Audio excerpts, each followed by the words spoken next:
করে সর্বশান্ত হওয়া, বিভিন্ন জায়গা থেকে চাকরিচ্যুত হওয়া, পড়ালেখা শেষ করতে না পেরে রাস্তা রাস্তায় ঘুরে নানা ধরনের অবদান রয়েছে। এবং এই যে কোটা আন্দোলনের মধ্যে যখন এই বাচ্চা ছেলে মেয়েরা মার খেতে শুরু করেছে, তখনও কিন্তু বিএনপি ঝুঁকি নিয়ে, রিস্ক নিয়ে বিভিন্ন কাজ করেছে। কিন্তু আমরা কিন্তু খুব দেখলাম যে এই এদের মধ্যে থেকে সম্পর্কটা বেশি হয়েছে আপনাদের সঙ্গে, অর্থাৎ জামায়াত শিবিরের সঙ্গে।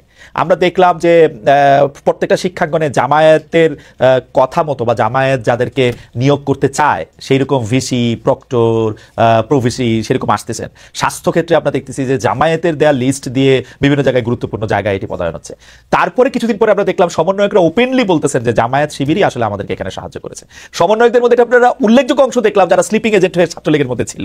এটাকে আপনি কিভাবে দেখেন, যে আপনি কি মনে করেন জামায়াত শিবিরের নেতৃত্বে যদি এই আন্দোলন হতো তাহলে এই আন্দোলন সফল হতো? ধন্যবাদ খালেদ মাহমুদ ভাই।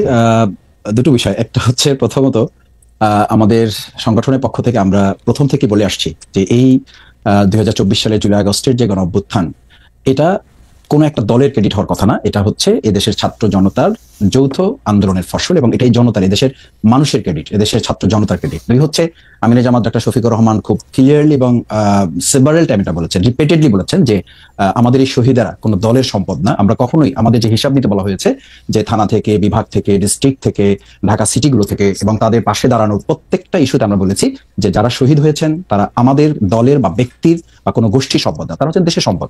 সেকেন্ড থিং হচ্ছে, দেখেন আপনি খেয়াল করবেন যে আমাদের এই জুলাই আগস্টের গণঅভ্যুত্থানের পরে আজকে যে এনার্জিটা তৈরি হয়েছে সেখানে বলা হচ্ছে বিশ্ববিদ্যালয়, মেডিকেল এগুলোতে জামাত ইসলামী, ইসলামী ছাত্র শিবিরের কোনো প্রাধান্য বা জামাতিকরণ বলে একটা কথাও এখন কেউ কেউ বলছেন। এটা খুব দুর্ভাগ্যজনক এই কারণে যে আমি একদম তালিকা করে আপনাকে বলতে পারবো যে ঢাকা বিশ্ববিদ্যালয়ে একজন একাডেমিশিয়ানকে দেওয়া হয়েছে, এর বাইরে প্রত্যেকটা বিশ্ববিদ্যালয়ে একদম ধরে ধরে বিএনপি সমর্থিত যারা, তাদেরকে সেখানে ভাইস চ্যান্সেলর সহ তাদেরকে বসানো হয়েছে।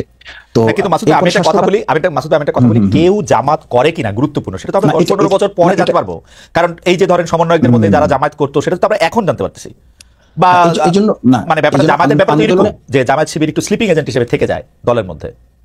না, জামাত স্লিপিং এজেন্ট হিসাবে থাকার প্রশ্ন না। প্রশ্নটা হচ্ছে বৈষম্য বিরোধী ছাত্র আন্দোলনে আসলে কেউ তো ব্যানার নিয়ে দাঁড়ায়নি এবং দাঁড়ানোটা তারাও প্রয়োজন মনে করেনি, অন্য ছাত্র সংগঠন কেউ এটা ঠিক মনে করেনি যে এখানে আমরা বৈষম্য বিরোধী ছাত্র আন্দোলন, ছাত্র জনতার একটা যৌথ অভ্যুত্থানের মাধ্যমে সরকারকে পতন ঘটানোটা টার্গেট ছিল।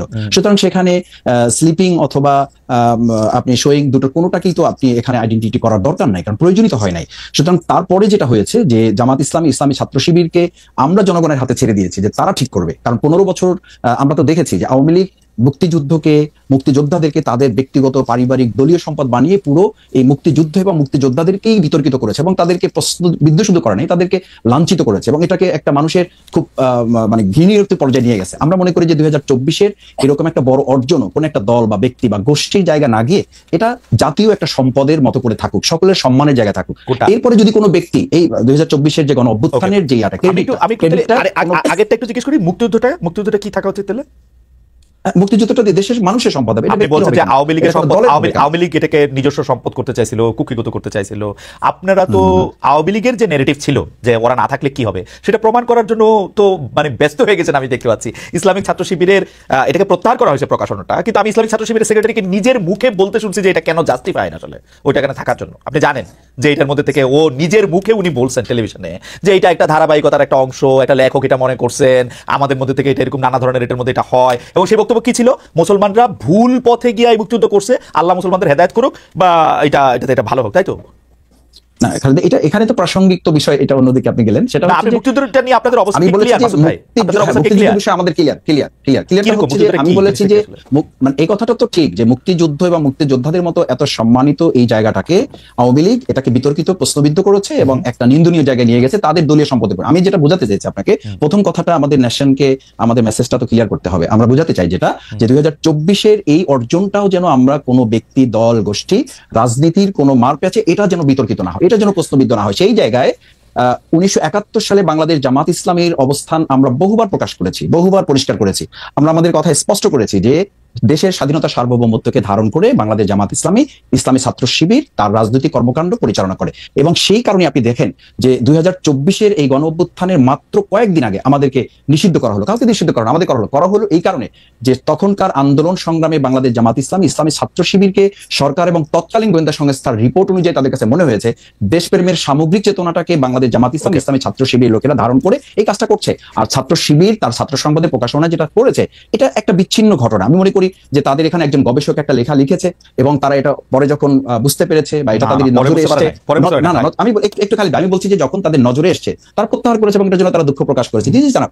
এখন আমি যদি আপনাকে আরো ধরি যে এটা তো এই ন্যারেটিভটাকে যদি আপনি ওভাবে নেন, আমি এটা মানে শ্রদ্ধা রেখেই বলছি যে আমাদের এখন বাংলাদেশ জাতীয়তাবাদী দল বিএনপি ওনাদের ওখানে যে মহাসচিব হিসাবে শ্রদ্ধেয় মির্জা ফখরুল ইসলাম আলমগীর সাহেব উনি কাজ করছেন, ওনার বাবা সম্পর্কে আমাদের কাছে কি মেসেজ আছে? তো সেই জন্য কি বিএনপিকে এখন ক্ষমা চাইতে বলতে হবে, বা আমরা কি বলবো যে মির্জা ফখরুল সাহেবের শ্রদ্ধেয় মরহুম পিতা মির্জা রুহুল আমিন চোখামিয়া 1971 সালে উনি ঠাকুরগাঁ জেলার অন্যতম স্বাধীনতা বিরোধী হিসাবে 710 জনের একজন ছিলেন।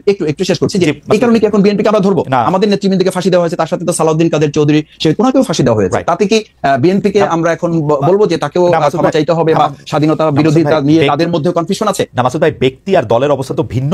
আমরা 1971 সালে জামায়াতে ইসলামী মুক্তিযুদ্ধের চলাকালীন সময় তারপরে বিভিন্ন সময় বিভিন্নভাবে স্টেটমেন্ট দিয়ে দল হিসাবে যেটা বলেছে, আমরা যখনই প্রশ্ন করি আপনি বলেন যে আপনারা বলেন যে ব্যাপারে জামাত ইসলামের অবস্থান পরিষ্কার, কিন্তু পরিষ্কারটা আপনি একটু বলেন তো, আমরা একটু শুনি যে পরিষ্কার অবস্থাটা কি 1971 সালে আপনারা যা করেছিলেন তা ঠিক করেছিলেন?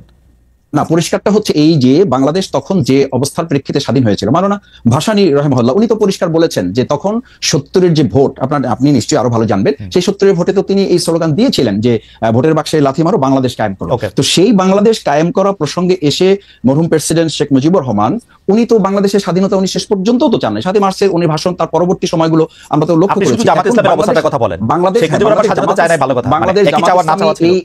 বাংলাদেশ জামাত ইসলামী 53 বছরে যে ন্যারেটিভ গুলো বাংলাদেশে আমরা লক্ষ্য করেছি, আপনি বাংলাদেশ জামাত ইসলামী সেই পর্যালোচনাগুলি তখন ছিল যে আমরা বাংলাদেশ জামাত ইসলামী স্বাধীনতা চাই, কিন্তু ভারত সহযোগিতার মাধ্যমে যে ষড়যন্ত্রমূলকভাবে দেশকে স্বাধীন করে এই দেশকে তাদের একটা অঙ্গরাজ্য বানানোর পরিকল্পনা বা ষড়যন্ত্র করছে, এটার সাথে জামাত ইসলামী দ্বিমত ছিল।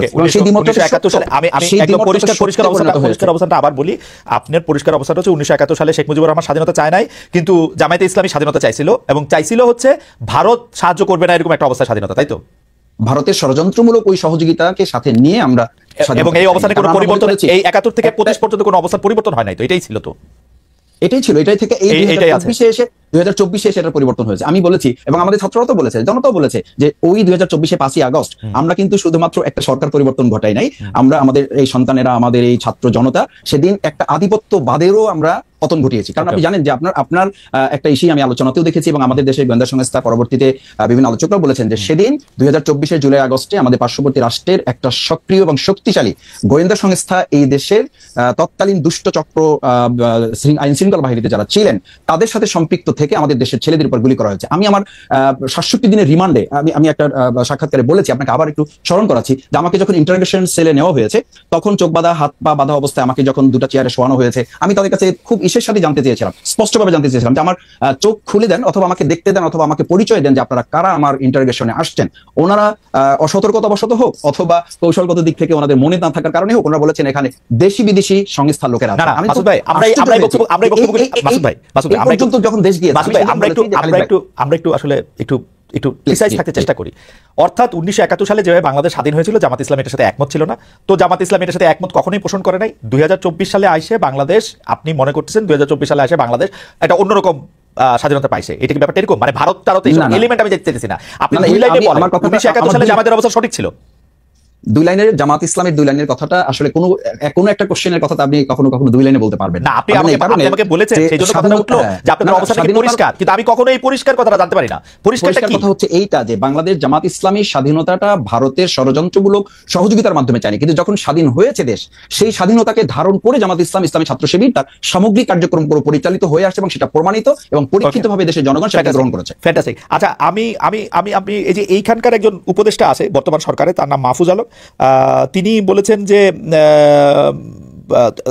তিনি অনেক কথা বলেছেন তার স্ট্যাটাসে, আমি শুধু 4 লাইন শোনাই। মুক্তিযুদ্ধের পর কি হয়েছে তা নিয়ে সমালোচনা করুন, ইতিহাস পর্যালোচনা করুন, কোনো সমস্যা নেই, এমনকি মুক্তিযুদ্ধের সময় কি ঘটেছে তা নিয়ে তর্কও করতে পারি, কিন্তু সেই সময় হবে মুক্তিযুদ্ধকে মেনে নিয়ে।